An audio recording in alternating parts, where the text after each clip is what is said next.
नमस्कार दोस्तों। Alpha officers academy की यूट्यूब चैनल पर आपका स्वागत है। आज हम इस सत्र में बात करने जाएंगे अध्याय 13 की। हमने इससे पहले अध्याय 12 फिनिश किया है। आज हम इस लेक्चर में अध्याय 13 को भी कंप्लीट कर लेंगे और उसके बाद आपका अध्याय 14 बच जाएगा, जो भी बहुत बड़ा नहीं है, तो उसको भी आज हम इसके नेक्स्ट लेक्चर में फिनिश कर देंगे। तो अध्याय 13 में बात की गई है अभियोजनवाद आदि की। अभियोजनवाद क्या होते हैं? जो न्यायालय में अपन केस करते हैं उसके बारे में बात की गई। तो धारा 298 में क्या दिया हुआ है? नगर पालिका अभियोजित कर सकेगी, है ना। अभियोजित मतलब केस कर सकेगी, ठीक है। तो किस किस सिचुएशन में नगर पालिका केस कर सकती है? इस एक्ट के अधीन जारी आदेश के उल्लंघन पर कर सकती है, पेनल्टी की वसूली के लिए कर सकती है, और ये दो केसेस हैं, इनके बेसिस पर केस किया जा सकता है। अब जो केस और कार्रवाई है ना, इसका व्यय नगर पालिका निधि से किया जाएगा। अब केस करने की जो शर्त है वो क्या रखी गई है कि अपराध की किए जाने के 6 माह बाद केस दर्ज नहीं होगा, तो आपको 6 महीने से पहले पहले ही केस करना होगा। अब इस अधिनियम में जितनी भी चीजें दी हुई है ना, उसमें ऐसे स्पेशल कहीं मेंशन है कि 6 महीने, 3 महीने या 1 महीने, अपील करनी है तो 30 दिन में, तो वो थोड़ी सा ना स्पेशली ध्यान रखना, क्योंकि ऐसे ही टॉपिक से क्वेश्चन ज्यादा बनने के चांसेस होते हैं।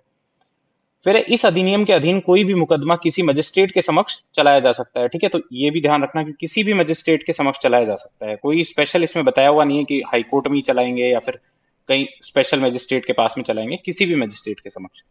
फिर यदि किसी जुर्माने या पेनल्टी का प्रावधान इस एक्ट में नहीं है, तो कौन बता देगा? तो मजिस्ट्रेट बता देगा, ठीक है ना, कि उसको कैसे वसूल किया जाना है। या फिर आप मजिस्ट्रेट के समक्ष आवेदन प्रस्तुत करके व्यक्ति की जंगम या स्थावर संपत्ति के विक्रय द्वारा वसूल कर सकते हो। फिर है धारा 299।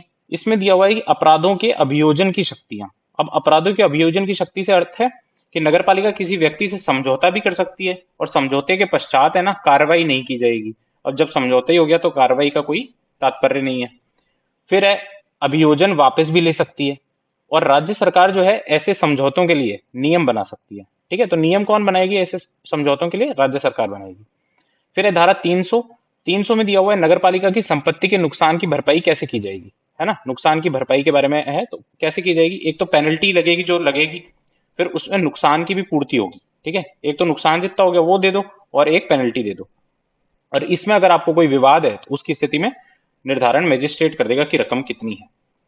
फिर है धारा 301। 301 में क्या है कि कुछ अपराध संज्ञेय तथा जमानतीय होंगे।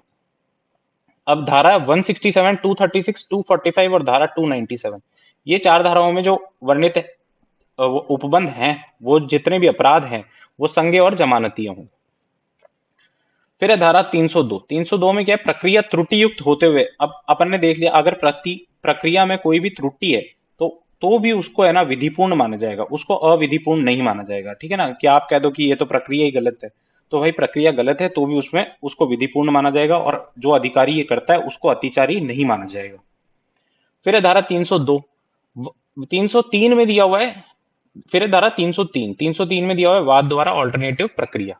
अब वाद द्वारा ऑल्टरनेटिव प्रक्रिया लाए जाने के बारे में क्या है कि ये इस एक्ट के तहत वसूल की जाने वाली किसी प्रक्रिया के बदले वसूली में विफल रहने पर दायी व्यक्ति जो है उसके ऊपर है ना, किस सक्षम अधिकारिता वाले न्यायालय में वाद लाया जा सकता है ना। कौन ला सकता है? नगर पालिका ला सकती है। किसके विरुद्ध? दायी व्यक्ति के विरुद्ध। फिर धारा 304। 304 में क्या है कि नगर पालिका या उसके अधिकारियों के विरुद्ध वाद कब लाया जा सकता है, ठीक है ना। नगर पालिका या उसके अधिकारियों के विरुद्ध वाद, ये धारा 304 में है। फिर अपन देखते हैं कि ये कब लाया जा सकता है। पहली बात तो आप नोटिस दोगे कितने महीने पहले? 2 महीने पहले। कहाँ दोगे? नगर पालिका की स्थिति में तो नगर पालिका कार्यालय में, और अध्यक्ष, उपाध्यक्ष, सदस्य, अधिकारी या कर्मचारी के विरुद्ध है तो उनके निवास पर या फिर उनके कार्यालय में। पर 2 महीने जब आपने नोटिस दे दिया, 2 महीने हो गए, उसके बाद ही आप वाद ला सकते हो, उससे पहले नहीं ला सकते। और इसमें एक और उपबंध ये है कि स्थावर संपत्ति की रिकवरी या उसके हक की घोषणा को छोड़कर सभी कार्रवाई है ना 6 माह के भीतर प्रारंभ की जाएंगी, ठीक है। ये दो केसेस में स्थावर संपत्ति की रिकवरी या फिर उसके हक की घोषणा, ये दो सिचुएशन को छोड़ करके कार्रवाई 6 माह के भीतर प्रारंभ की जाएगी। फिर है धारा 305। इसमें क्या दिया हुआ है कि कुछ मामलों में सिविल न्यायालय द्वारा अस्थायी निषेधाज्ञा का मंजूर नहीं किया जाना।